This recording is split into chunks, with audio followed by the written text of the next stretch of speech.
Bonjour, c'est Alexandre pour Picture Tribe et aujourd'hui je vais vous faire un petit déballage présentation d'un sac Sony. Voilà, un sac qui renferme l'Alpha 900. Voilà, donc l'Alpha 900 de Sony. Le gros réflexe, gros en tout, gros en capteur 24-36, en définition de 24 millions de pixels et en boîtier. C'est voilà, c'est un monstre assez imposant. Donc c'est le vaisseau amiral de chez Sony, c'est leur plus gros réflexe, leur plus cher. Il doit être aux alentours de entre 2500 et 3000 euros au boîtier.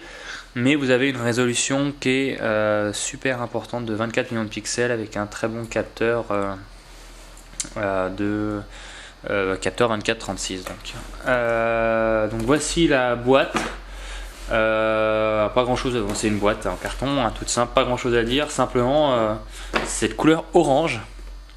Je ne comprends pas pourquoi Sony a choisi cette couleur. Alors c'est pour toute la gamme Alpha, c'est la même couleur. Ça peut fonctionner sur des boîtiers un peu entrée de gamme, amateur, grand public, sur ce genre de boîtier quand même destiné avant tout aux professionnels, avec un prix comme ça, une définition assez importante. C'est un boîtier vraiment destiné aux pros. Faire une couleur orange assez flashy comme ça, moi j'accroche pas du tout. Je trouve que ça fait pas très sérieux. En plus, je vais comparer à une boîte Nikon. Alors, je vais faire quelques petites comparaisons avec le D700 au cours de cette présentation. C'est le deuxième boîtier que j'ai en test en ce moment, c'est le seul.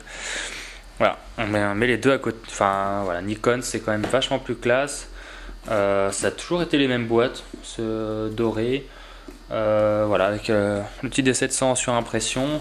Bon, moi je trouve ça 10 fois plus beau que cette boîte orange. Enfin bref, la couleur orange est partout chez Sony, sur les Alpha.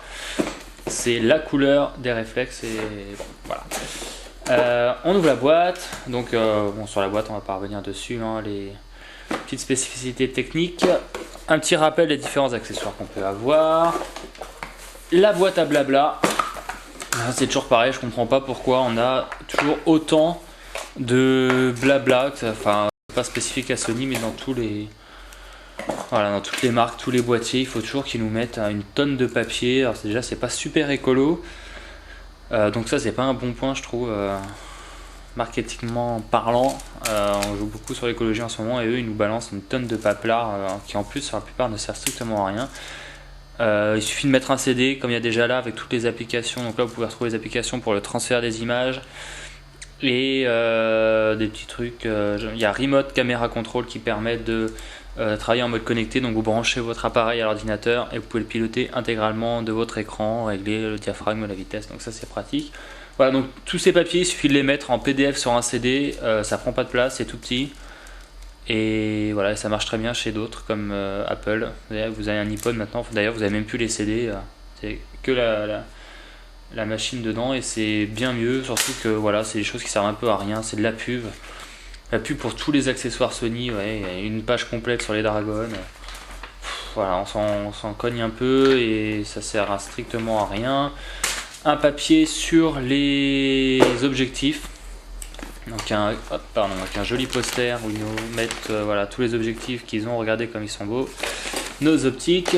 Et alors ça c'est marrant, pareil, quelqu'un qui s'achète un boîtier de ce prix là, un boîtier professionnel, apparemment doit pas savoir, ils nous font un petit cours de photo, doit pas savoir que la focale peut affecter la perspective, c'est marqué en toutes lettres ici, je sais pas si on voit. Et voilà, ils nous disent que photographier une même scène avec diverses valeurs d'ouverture peut produire une profondeur de champ extrêmement différente, avec même des exemples photos. Bon, ils nous prennent un peu pour des kékos là, c'est du papier inutile. Pareil, inutile en 25 milliards de langues pour nous expliquer je ne sais même pas quoi, je pense que c'est pour l'enregistrement de l'appareil en ligne, le connecter à l'ordinateur, la garantie, à la limite peut-être le seul papier qui est intéressant là-dedans. Et le même mode d'emploi en 5 langues différentes. Donc si vous voulez apprendre l'allemand ou le néerlandais, c'est celui-là, l'anglais c'est là, et à la limite le français qui est couplé avec l'italien qui peut être intéressant. Mode d'emploi est pas trop mal foutu, je les lis pas souvent, ça je me suis un peu penché dessus pour voir ce que ça donnait.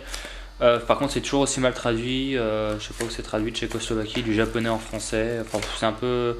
Des fois, il y a des trucs un peu bizarres, mais bien foutu, assez clair. Et sur du papier qui a l'air papier recyclé. Donc, bon point quand même. Hop, voilà, donc ça, les papiers, c'est pas terrible. Et bon, bref, on passe. Maintenant, la plus intéressant, la boîte en elle-même.